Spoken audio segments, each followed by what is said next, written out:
Welcome back to the channel. This week we are going to be tackling one of those things that have been on my list for the better part of 2 years, and that is the shed roof that you see behind me. So this shed roof is about 25-ish years old.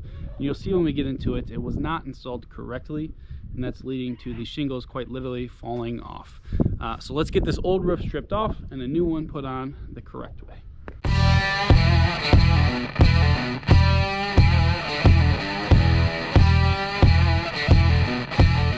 Alright, so as I alluded to earlier, they just didn't install this roof correctly when this was put in, 20 or so years ago. A few clear things is we have some shingles that are face nailed, like right through the face for whatever reason. And you can see this is a good example. We have shingles that have just blown off altogether. And I think a big reason is you have your nailing flange right here. It's about an inch and a quarter wide usually, where you need to nail all of the shingles because it's 2 layers thick there, and that's the strongest part. You can see they nailed super high up, way away from where they should have, and that's obviously resulted in these shingles only being held on by 1 layer. Those have sagged with time, and obviously resulted in the failure of the roof. So first order of business is we got to get all of the old taken off before we can put the new on. So let's cut to some time lapse of tearing out all of these old shingles.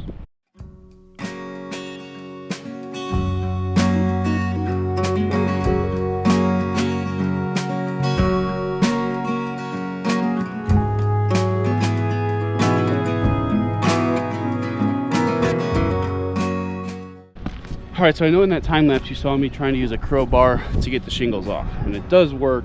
However, it's very slow. So go spend the $40 and get the shingle removal shovel, I think it's called. This just gets right under the nails, pops them all up. It's way easier, trust me.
Alright, so as expected, this whole corner, so the right about here is where the underlayment stopped, so all this was exposed, and as you can see in this bottom corner here, we got quite a bit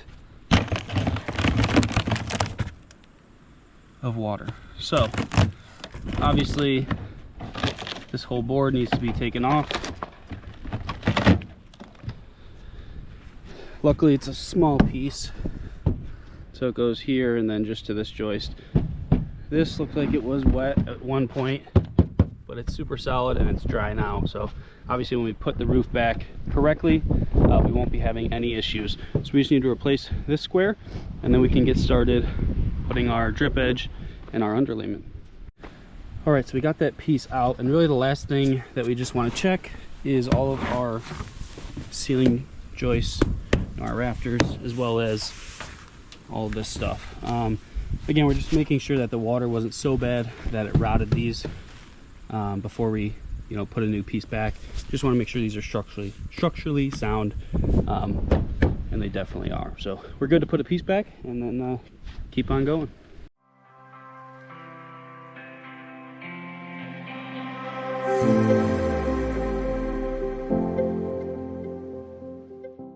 All right, so we got that bottom corner patched. All of the shingles and nails have been removed. Apologies on the noise, it's a bit windy. So next thing, we're gonna start with our drip edge here on the bottom. So that goes first, and then your underlayment goes over it on the bottom gutter side. That way if any water gets behind the shingles, it stays on top of the underlayment, on top of the drip edge into the gutter. So we're gonna put the drip edge on down there as well as up here. And then I think we're gonna underlay and shingle up here before we put any underlayment down here. I'm not sure how slippery that underlayment is going to be, and I don't want to be slipping and sliding around trying to shingle the very tops.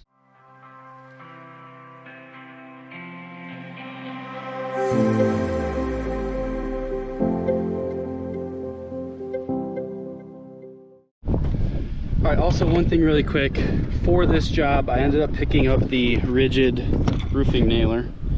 A couple cool things about it. It has this is adjustable based off of your shingle height. That way, obviously, we'll go into it a little bit later, but when you start to put the shingles on, that becomes your rest for the shingle itself. So that's pretty cool. And you also have your single shot, or where you pull the trigger and can shoot like that. For this drip edge, obviously we didn't have a piece long enough. So what I like to do is obviously measure it and cut it a little bit long, and you'll tuck the second piece under the first piece with some overlap. That way if we do have water, it doesn't get through to the plywood because we have some gap there. And then after that, you just shoot them together. Now you're good to go. I ended up nailing about every foot or so. We have plenty of nails. So that's it. Now for this top section, we are ready for the underlayment.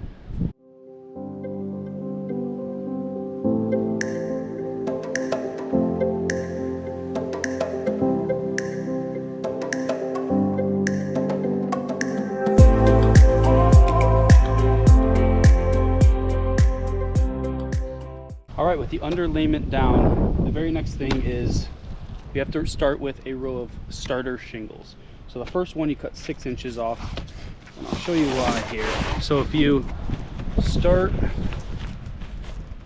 so say our starter shingle goes there, your next full shingle is going to go all the way out to where that red nail is. So you don't want water to get in between, so you don't want your seams to line up, which is why you cut this one short. It moves that seam over. So the very first row is going to be a row of starter shingles, and then we can start with our real shingles.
right, we are back. Day 3 of the shed roof.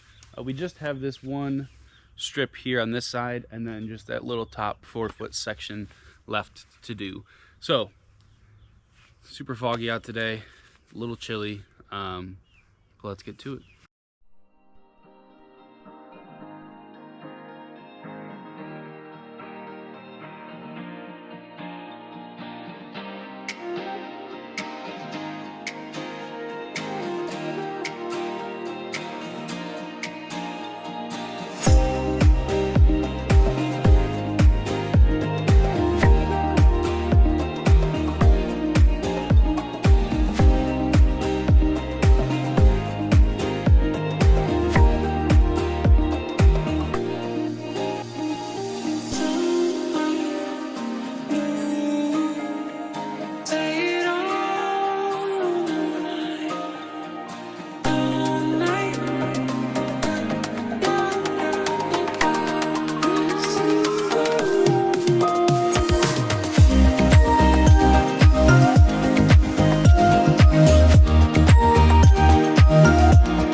That is going to do it this week. I hope you guys enjoyed that video and maybe even picked up on a thing or two to tackle this project yourself. Make sure you guys like if you enjoyed this video. Make sure you're subscribed. We have new videos every single week. Thank you guys for watching. I really do appreciate it, and we'll see you next week.